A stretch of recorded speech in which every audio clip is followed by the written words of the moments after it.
Hey, how's it going, everyone? How are you? I hope everyone is doing all right. Well, I would like to share my surgery, my operation with everyone, which is the achalasia disease, and I'm sure a lot of you know what that is. For the ones that don't know what it is, you will find out what it is, and for the ones that already know or have this awful disease, knows what I'm talking about. Anyways, I decided to share my surgery, the experience that I went through. And so, really quick before I had my surgery, for the last 2 years, I was on, medication like omeprazole and Nexium and all that. So those medications kind of helps you with the reflex, or I believe regurgitation. And so I used to take that. I've always taken it for the last 2 years, every time like before meal. All right, and so that to prevent the acid reflux, or kind of helps the food stays down, and that's what I got prescribed when I told my doctor that one day I had this awful thing where when I ate, when I the first time I experienced it when I ate, and I remember I ate hot dogs at that time. The hot dogs started coming out, and so it happened a few times, and then that's when I told my doctor, and then anyways they prescribed me this omeprazole, and since then I was on that, and so I was on omeprazole for a very long time. You know, this used to hit me like every once in a while. Not It wasn't like an everyday type of thing. So I was doing really good most of the time, but I would, still take the medication regardless. And so when I traveled overseas, overseas. I was in Jordan back home, and I was back in September 2018, and then I came back November of 2018, and that's where my the issue has gotten really bad. It's gotten worse. The medication stopped working, and so I told my doctor about the issue again, and they prescribed me Nexium. That didn't work either, and so I was referred to a surgeon, and then I did all these tests, the manometry tests, if you know what I'm talking about, the manometry tests and all these things. So I've done these tests to figure what's going on with me, and if I have achalasia, the top of the achalasia, because I know there's one, two, and three. All right, and so after I did all my tests, when my test results came, my surgeon told me that I have motility disorder, in which means I wasn't diagnosed with like achalasia yet. He said I was close to getting achalasia because I wasn't diagnosed of whether it's one, two, or three, And I believe the differences in between those, like three is the worst, then it comes to then one is the least. I believe so, and so I believe that was a good thing in a way that I wasn't there yet and kind of caught up with it before it hits me really bad. But I did suffer though since November of 2018 till now, and that's almost 6 months, I believe. I've suffered. I stopped eating because everything I eat or drink would come out, would have a lot of reflux, regurgitation. Um, Anything I put in my mouth would come out, so I stopped eating. I lost so much weight. I've dropped over 25 pounds. I was always afraid and scared to eat. It was very stressful. It used to stress me out. It ruined my life in a way. it just killed me. Achalasia is an awful disease. Achalasia is, for the ones that don't know what achalasia is it's a disorder in the esophagus, where the sphincter doesn't close and open right correctly to let the food pass into the stomach. And so, and that was, that's what achalasia is. With a lot of people, usually they get like spasms. I've never got those, thank God. So I believe that my situation was probably easier than a lot of people with, achalasia, like the type 3, 2, or 1. But I still needed to get treated. And I told my surgeon, get me out of this. I need to get back to my life. I'm not eating. I've lost so much weight. It's an awful experience. I told him basically I'm losing my head. I mean, I'm going nuts. It's mentally affecting me, physically affecting me. I've stopped going to work. I couldn't continue working because every time I would like turn or bend over or whatever, it's just I would get dizzy. I got so weak to the point where it's honestly, I needed to be escorted sometimes, anywhere, by walking or whatever, or even driving, because I used to get dizzy all the time, no food in your belly, this and that. But anyways, and so with I've discussed all that with my surgeon, and to make long story short, where should I start? So my surgeon decided to have Botox on me. Botox is where they hit you with, the Botox shots in your esophagus, in your the valve. And now what that should do is, it should relax the valve where the food goes through, so the food can go in easy.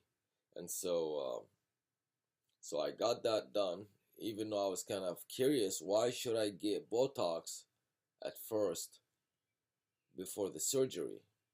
Well, here he scheduled my surgery, and then he wanted me to do Botox to judge and find out how to do the procedure. Like he wanted me to do the Botox, so he will, because he wanted to know how to do the procedure right, because that was the only way for him to figure out how to do the procedure. It kind of got me concerned because Botox are usually for people who are not candidate for surgeries, like usual, like really old people or people that don't want to have a surgery maybe, and they want to just stick with Botox because Botox is a temporary thing, and I believe it lasts from like 6 months to a year, and then you gotta go again. And so I wanted to get the procedure done, not the Botox, but I had to listen to him and do that so he can judge, um, how he should do the surgery. So uh, of a lot of people, told me that, well, your surgeon was wrong. He shouldn't get you into Botox because that's gonna make scars, this and that, and usually doctors, what they would do is after the tests and all these exams, that would get you into surgery and operate on you.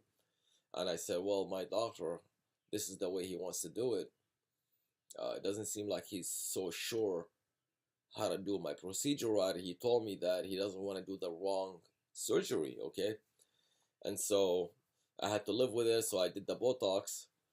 The Botox didn't really help much. All it did, it just made me regurgitate more and more because, I started eating. Then I thought maybe food will, stay in and be all good with the Botox, but it kind of helped a little bit as far as when it goes in. Not much. I would still have some pieces, that would get stuck in my esophagus. But the main problem with that I was letting food out even more before I got the Botox. So more food was coming out of, I would puke. It would come out of my mouth, my nose. It was just awful, just because you know um, my esophagus was completely relaxed, and so it was easy for the food to come out. And so I've shared that with my surgeon, and I've told him my experience with the Botox. It wasn't all that and this and that, but I gave him enough information for him to decide and see how he wants to do my surgery. Okay, and so after we discussed it, he decided to do my surgery. He's like, let's keep the dates. We're gonna do the surgery. When I looked at him, he seemed so positive, like he wasn't guessing. All right, like he was positive and knew what he was gonna do. Okay, so I was like, okay. So when I walked out of his office, I was kind of happy a little bit because I can kind of sense people and read minds and stuff. So when I saw him, he seemed to be positive, and I want my doctor to be positive about the procedure. Whatever a doctor does to me, I want him to be positive because he's treating me, and so I don't want to end up having the wrong procedure or anything wrong. And so I got my surgery done, which is the Heller myotomy. So really quick, there's two different type of procedures to this.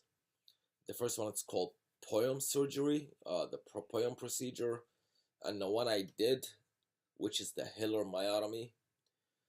The POEM, not to go into details on how that it works, but what they do, instead of making incisions on your belly, that would go through your mouth and do their job. So no incisions, no cuttings, nothing.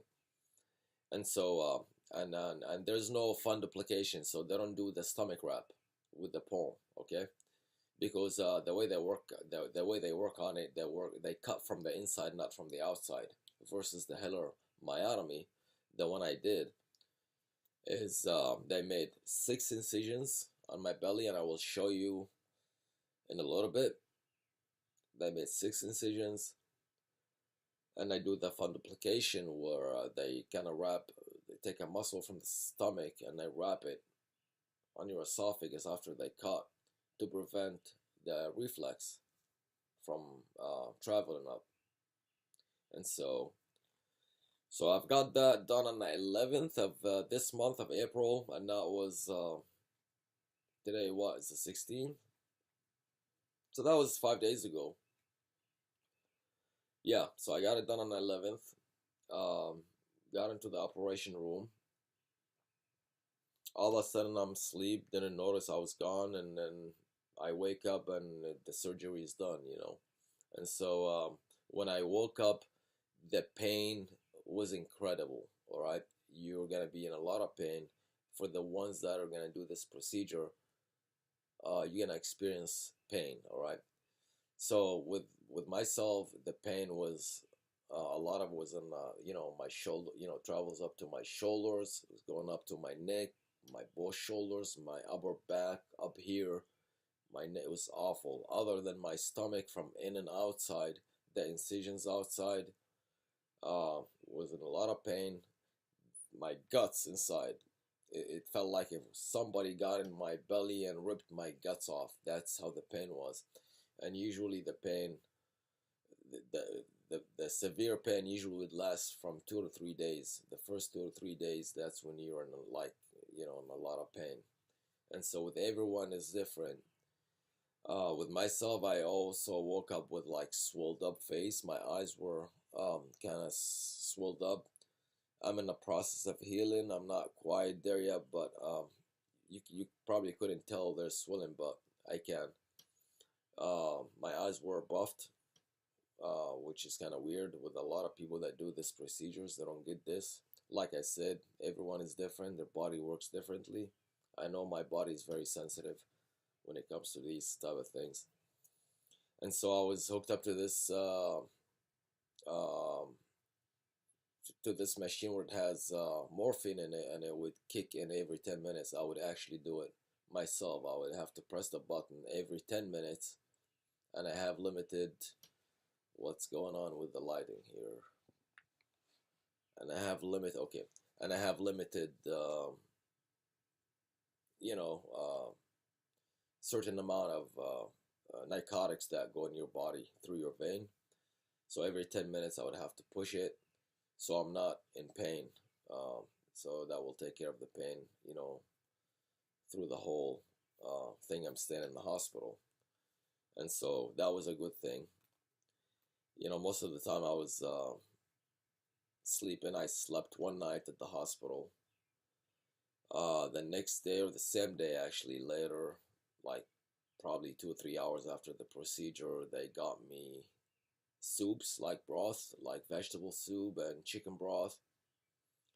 And they told me that, well, the doctor wants you to be, the first week wants you to be on liquid, and then the second, third weeks, like uh, 2 or 3 weeks later, you'll be on more of a softer food, kind of like smoothies, or stuff that are very soft, that not hard like meat, and big piece of vegetables, like solid food.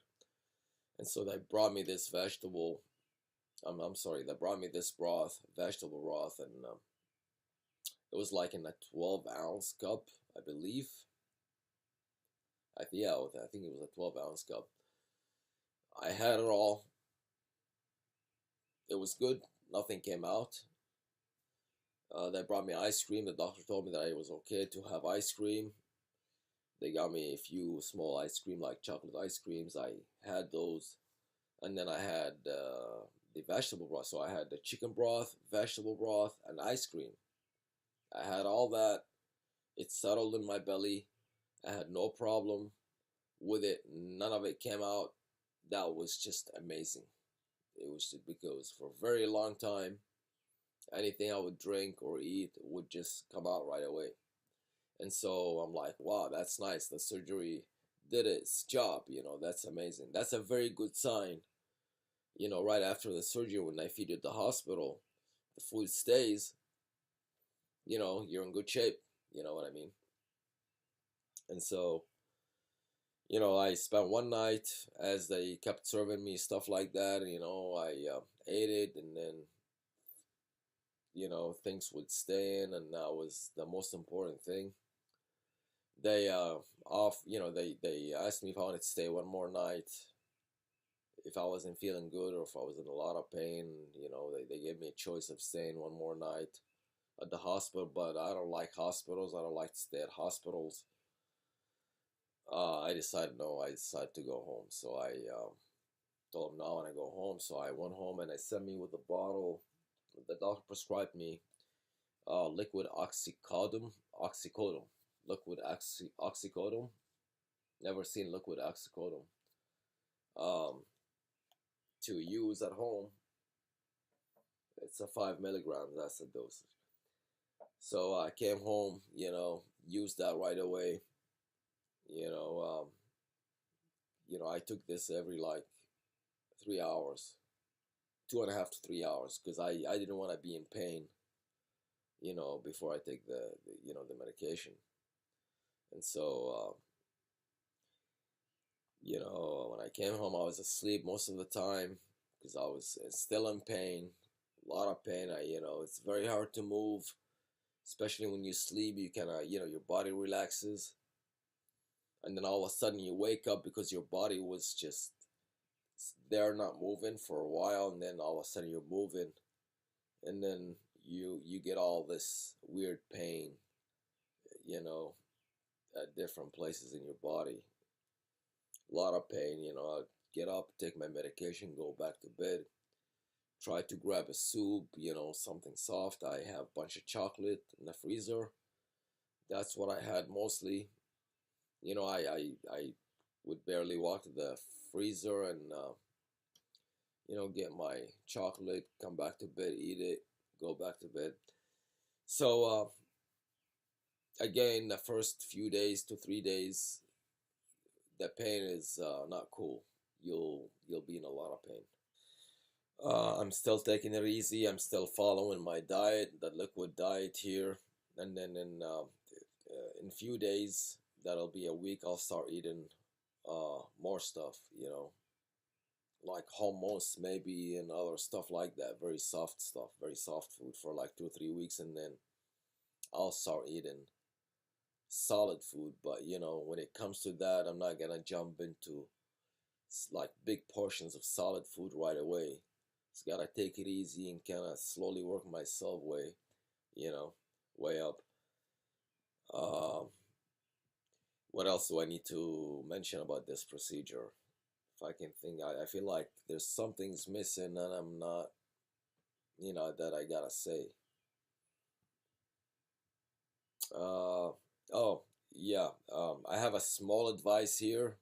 You can either take it or leave it, but I've did a lot of research about achalasia and the procedures for a very long time. Every day I used to read a lot, listen to videos and stuff about the procedure itself and how it's done. I've seen it on YouTube, read a lot about it. I've heard doctors talk about it and the differences between the palm surgery and hilar myotomy.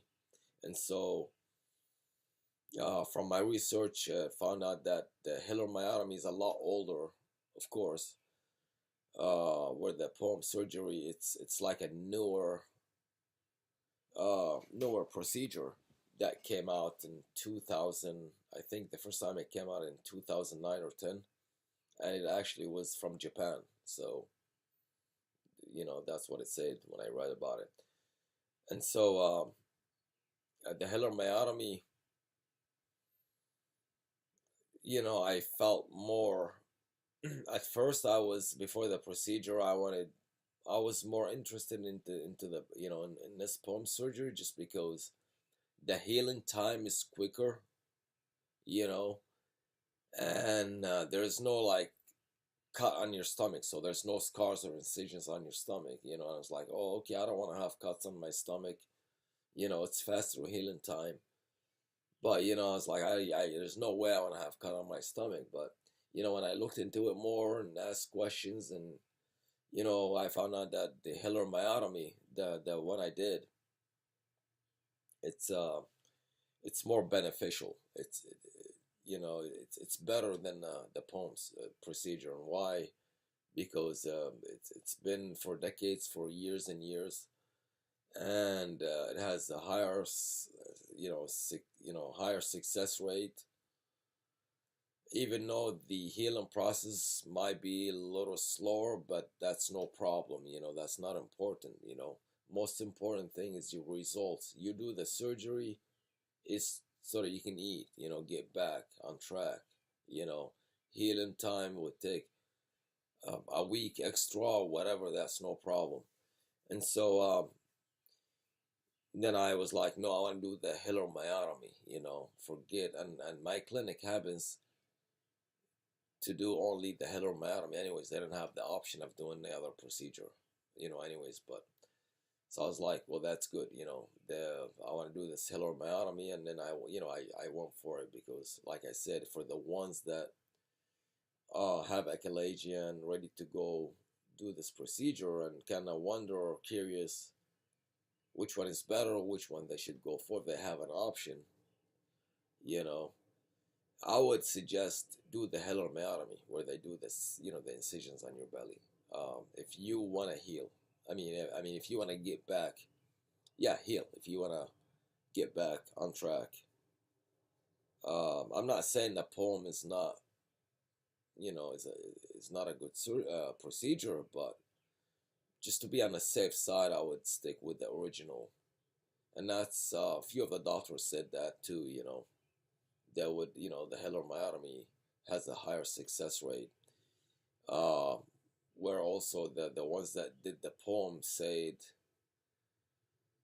that they would experience more of the reflex, like heartburn and stuff. Why? Because they did not do that stomach wrap, and they don't do that with the poem, but with the hilar myotomy, they do that, and so you would have less chances of getting uh, acid reflux. Excuse me. Yeah, it's just a more guarantee. That's a small advice. You can take it or leave it. It's up to you.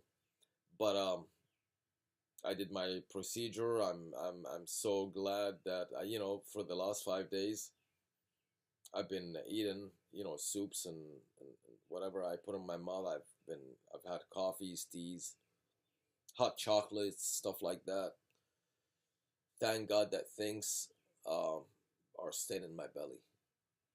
I don't feel anything going up to my throat or my esophagus and all that. There's another one good thing I would like to mention before I forget.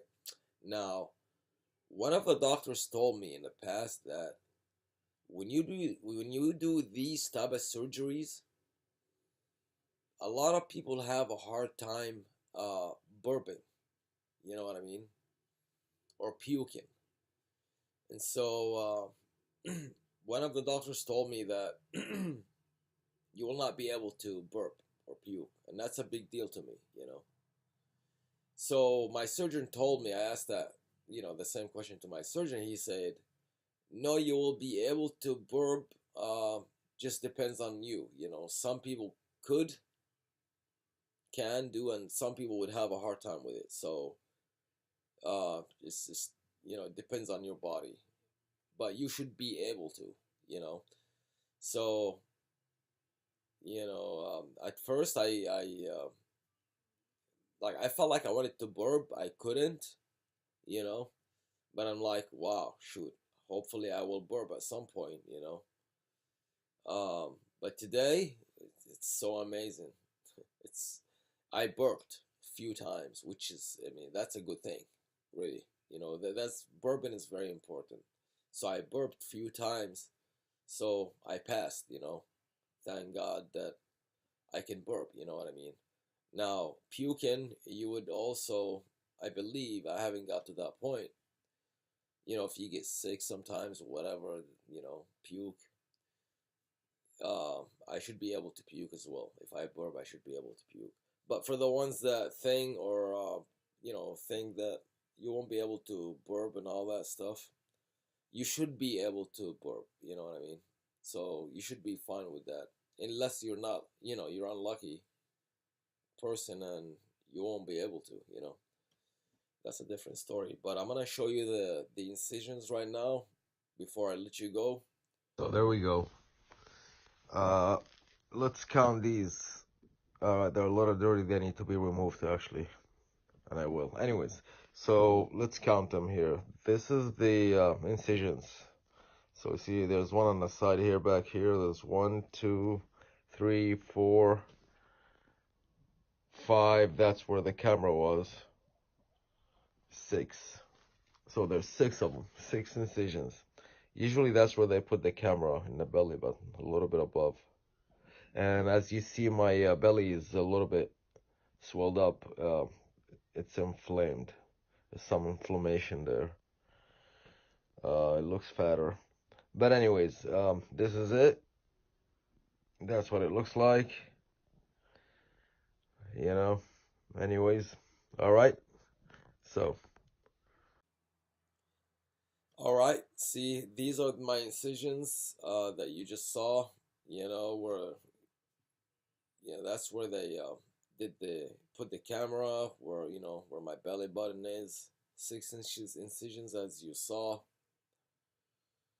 You know, trying to take care of these. I'm gonna try to take the tapes off and maybe put new band-aid on them. I rather keep it covered for the next few days just because they're fresh and I don't want them to really catch germs and have anything get infected.